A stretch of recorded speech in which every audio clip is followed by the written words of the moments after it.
Shortly after midnight, police found this Telecom service vehicle ablaze. By the time the fire brigade had cut its way into the depot, the van was a write-off. The cost of a fully equipped replacement is $24,000. The vandals also broke into 2 other vehicles and made off with thousands of dollars worth of sophisticated equipment. Telecom believes a group of youths are responsible and that they gained entry by climbing the barbed wire topped perimeter fence. Administration manager Ken Dobbs says, however, that far more costly is the wasted work time that follows the damage. He says the problem at Wickham is worse than elsewhere because of the depot's isolated position, but denies that Telecom is a specific target. Well, if we exclude public telephones, where we wouldn't class that so much as vandalism, in a lot of our problems it's pure theft, people after the money in the units. I would say we don't suffer from vandalism any more than any other large body, the council, the water board and other instrumentalities. But Telecom is now considering installing a video monitoring system in an attempt to put an end to the trouble once and for all.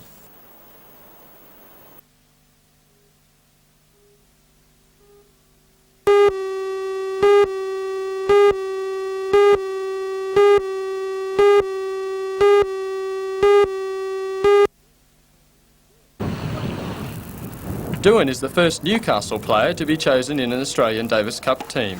Before practice in Adelaide today, Doohan said that he is very pleased with his present form. He said that the Australian team is looking particularly strong this year, and he is very optimistic about its chances. The team has good depth with the talented Dyke as reserve. Pat Cash and Wally Masur have been picked for the singles matches to be played tomorrow. The Doohan-Cash doubles combination plays Zivojinovic and Igor Flago on Saturday. And then continued his good form to defeat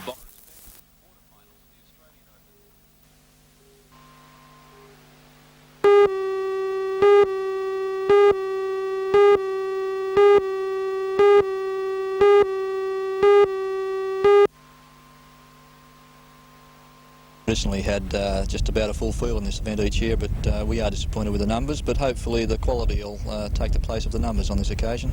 To the layman it looks as though snippets and perhaps marauding have scared him off. That's a fair comment. I would think that the 2 outstanding 2-year-olds, they will probably, all things being to their advantage, go close to starting favourite or favourites in the Golden Slipper, and we've been lucky enough to secure them here for the Penfolds Classic. You'd expect a lot of starters though, as this prize money, or the prize money on Tuesday, is a walk into the Golden Slipper, isn't it? It is, but it's probably also indicative of the quality of the 2-year-olds around this season. I would think, as I said, we've got the top 2, and perhaps the lesser lights might be able to pick and choose their races a little bit more than what they have done in previous seasons. I suppose a topical way to bill the clash would be a state of origin clash with snippets from Queensland and marauding from New South Wales, and we think that although the field is small, that the quality's there, and the 2 outstanding 2-year-olds will bring a lot of people to Broadmeadow. Blue or maroon on Tuesday? Well, I don't know. Marauding is on potential, snippets is on results.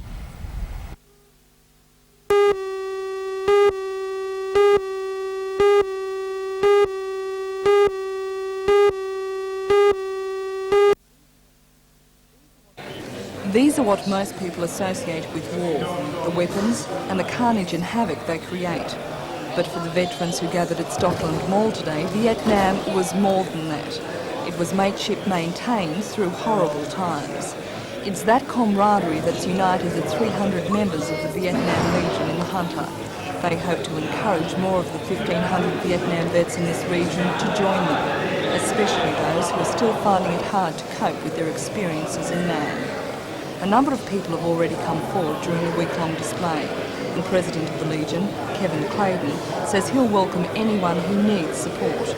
Mr Clayton says one of the Legion's aims is also to remember those who didn't return, and donations given during this display have helped in that regard. We've been able to get quite an amount of money, which is going to enable us to finish the memorial to our mates from the Hunter Valley that weren't as lucky as us, and that's what I'm very pleased about. The display will continue at Stockland Mall until Wednesday.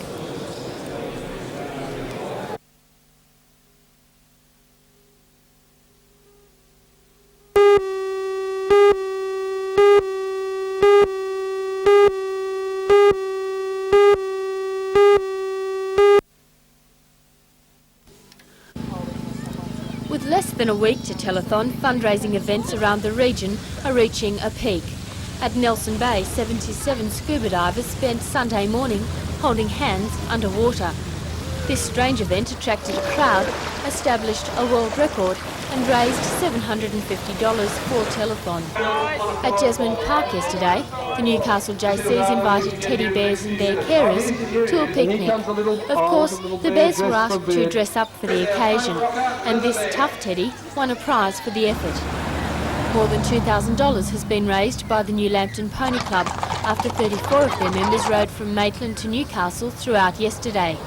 The riders say they're now nursing sore bottoms after riding more than 40 kilometres for the sponsored event. The fundraising efforts continued last night with a mega music smorgasbord at the Western Suburbs Leagues Club. More than 50 local musicians entertained throughout the afternoon and night to raise money.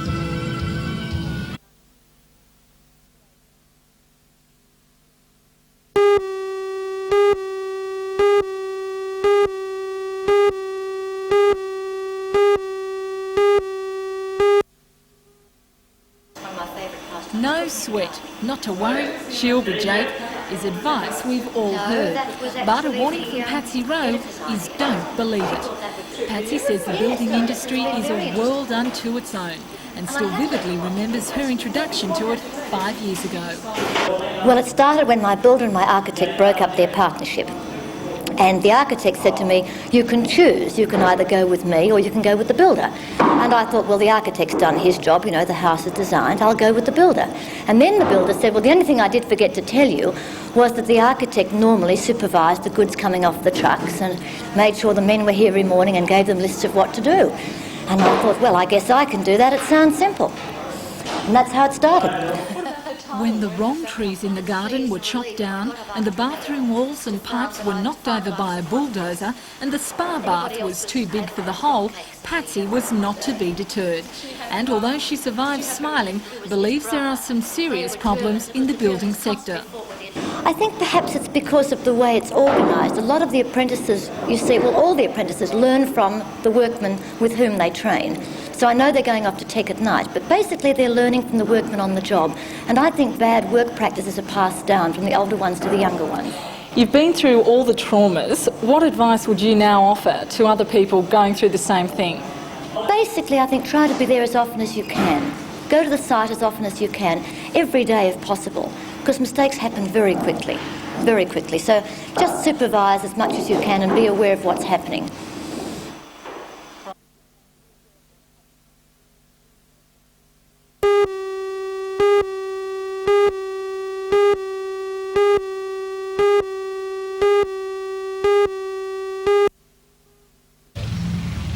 Mr Mullock is 57 years old and says it's time he bowed out of state politics. The former lawyer will retire before the New South Wales election scheduled for next year. During 21 years in office, some warnings he has served as a in minister recent years for almost regarding my 11 health, years and I'm heeding in the portfolios of education, health and transport.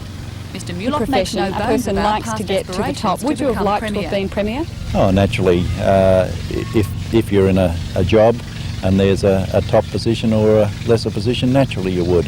But I've got no regrets at not reaching there. As far as I'm concerned, as I said last June, I didn't have the numbers to beat Barry Unsworth, and I felt that my role for the government would be to remain as deputy and to bridge between the Wren and the Unsworth administrations as deputy, and I believe I've played that role, and I'll do it right up till election day.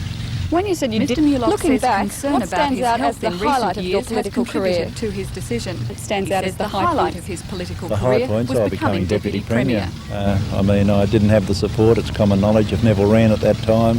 I didn't have the left faction naturally, and I didn't have the support of the right-wing establishment, but I still won. You'll be watching New South Wales politics very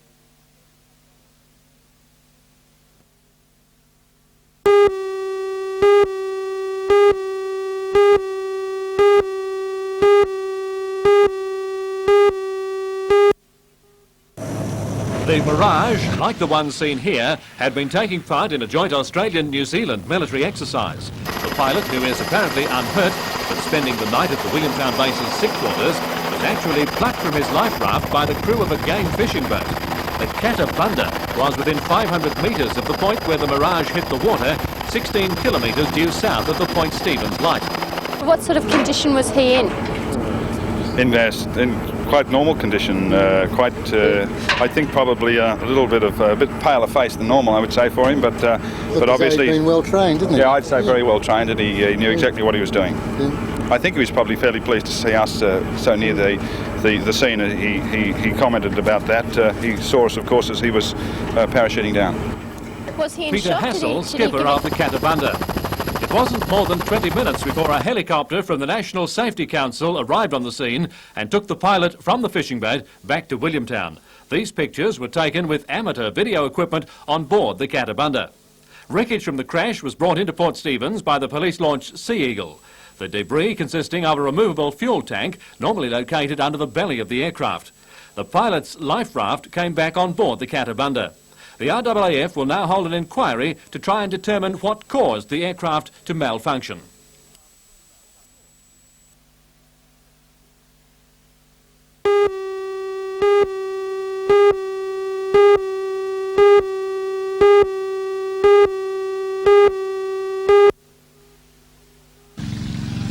Woy Woy has the highest ratio of pensioners per head of population in Australia. During the past 10 years, the close-knit community has raised $500,000 for a nursing home. The proposed site is a block of land adjacent to Woy Woy Hospital. It's owned by the State Health Department. Approval in principle was granted for the project, but delay followed delay after an appeal was lodged by a rival developer, Moran Management Group. Well, that appeal was recently withdrawn. The government has committed $200,000 to the project and the lease on the land is expected to be signed this week. The member for Pete's, Tony Doyle, says much of the credit goes to the region's senior citizens. It's been a project which has really captured the community's imagination, and I think it's been the major local issue here on the Woy Woy Peninsula for about the last 5 or 6 years.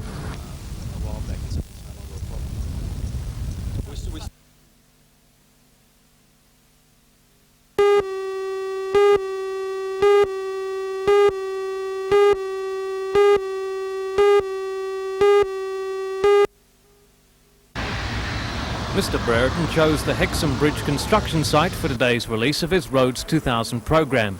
He calls it a blueprint for road development in this region for the next 14 years. It sets out what the Minister calls achievable targets and priorities for the Department of Main Roads. The orbital link is a main feature, with traffic expected to flow around Charlestown to Sandgate via Highway 23, then to an upgraded Maitland Road into the city and back to Charlestown via City Road. These roads will all be widened and traffic flow improved with lights and turning lanes. It means State Highway 23 will be constructed, and that's not before time. It also means that we'll have an effective ring of high-class roads around the Newcastle area. We'll be linking up, as it were, all of the incoming roads and making sure that traffic can move around congested areas with a maximum of ease. Other improvements include the long-awaited bypass of Charlestown and a 4-lane divided road between Hexham and Cooroa. But this program has to be put into perspective. Few of the projects are new concepts and they're all long-term projects. As a priority, they come after normal road maintenance schedules and they depend on continuing federal government money. Of immediate benefit to motorists, however, will be the opening of this crossing over the Hunter River at Hexham, which heads towards Raymond Terrace. The Department of Main Roads says it will be open within a month in time for Easter. But not everything is rosy on the National Highway project. As we reported last week, the state government is spending $3.5 million of taxpayers' money to repair cracks and understrength concrete, some on sections of highway not yet open to traffic. The Minister admitted today that supervision by DMR engineers had been inadequate and he promised improvements. I've asked the DMR to ensure that in any future works the level of supervision is such that the contractor will have to fully bear any cost overruns. Okay.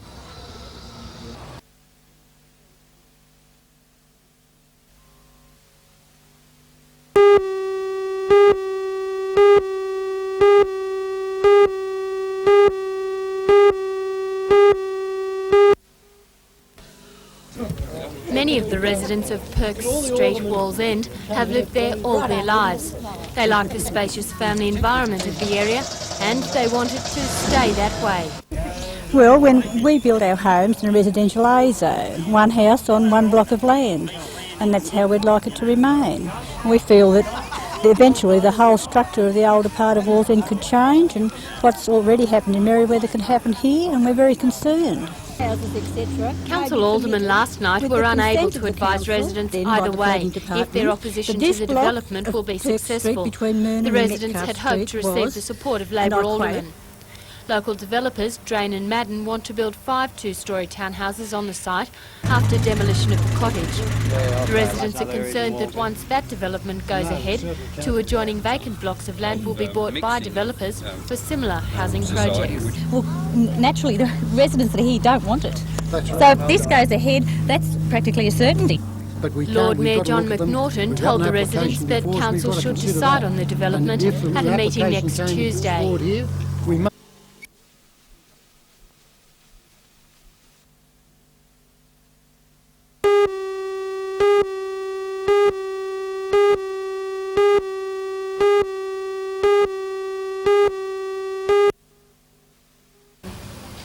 These are the protective gloves which have become all the rage since the onset of AIDS and the high profile given to hepatitis B.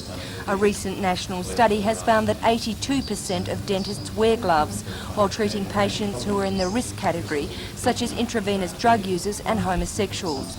However, 18% never use gloves. Survey of dentists. Dr Chris Daly, the Director of the Royal Newcastle Hospital's Department of Dentistry, admits, however, that often people who are at risk won't admit they are a drug addict or a bisexual, therefore placing dentists at risk. He says the possibility of dentists catching AIDS from their patients is very low. Hepatitis B is another story, however, and most dentists are vaccinated because it's extremely contagious. If the dentist is a carrier of the hepatitis virus, then if he is wearing gloves, then the patient is certainly not at risk. But from what I understand of surveys which have been carried out, the numbers of dentists who would be chronic carriers of the hepatitis virus are very, very low.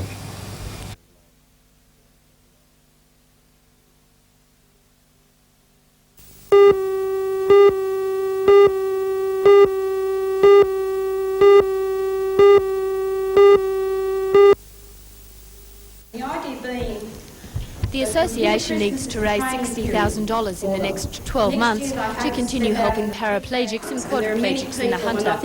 About 80 people attended the opening of the exhibition, and much of the quality artwork was snapped up before the Lady Mayoress had declared the exhibition open. The 6 women artists and potters were on hand to discuss their work with eager buyers. Money raised from the exhibition will help fund a project to place computers in the homes of spinally injured people. Those computers will be linked to a central computer, enabling those at home to communicate with the association and take on meaningful work without having to leave the controlled environment of home. The exhibition will continue this Friday evening and on Saturday and Sunday.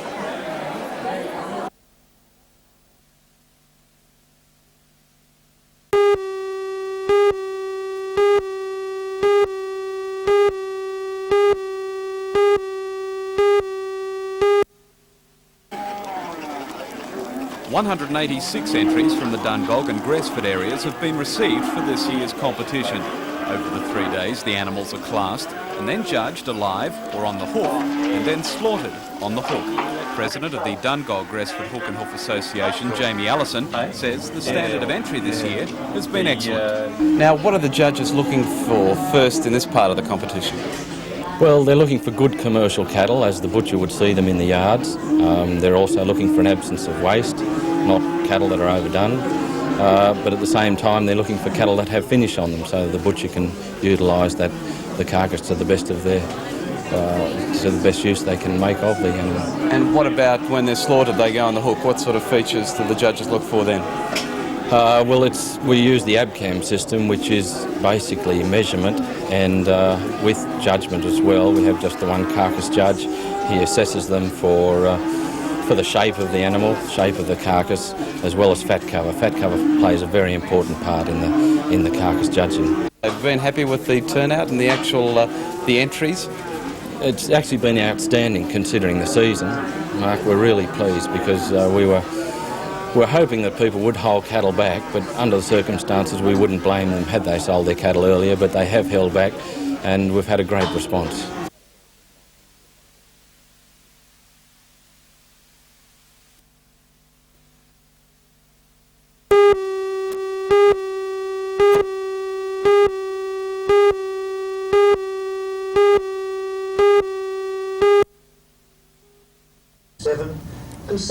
Intelsat links Australia to the rest of the world.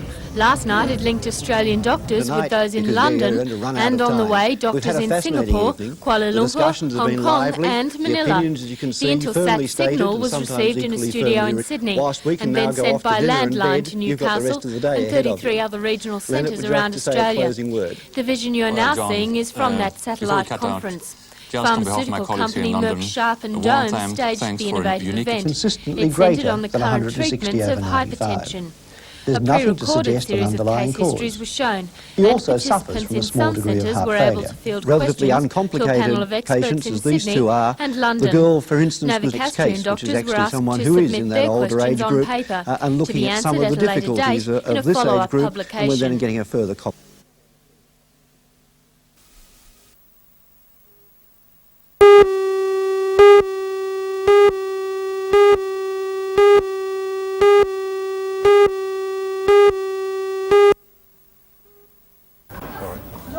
The success of telethons depends on people, and this year is no different. Late this afternoon, those working hard behind the scenes were making sure things are in order for tonight's big opening. Producer James Mark Anthony says the next 24 hours will be jam-packed. Linda, it'll be 24 hours of fun, I can certainly promise you that. We've got over 30 national stars coming. It's regarded as one of the top telethons in the country. People like Cameron Dado, Kerry Friend, Pat McDonald, Bunny Brooke, Lorraine Desmond, all the country practice people. It really is going to be 24 hours of excitement. According to telethon manager Ricky Blackwell, this year's message is loud and clear. Well, I guess the message is our children are our future. That's very important. And if we can do anything that will help our kids make the right decision for their future, I think there's nothing better than that. So it's on drug education rather than rehabilitation? Yes, it is. The whole aim behind Hunter Life Education is to educate the kids about the right things for their bodies, what's good for them, and helps them make that right decision for the future.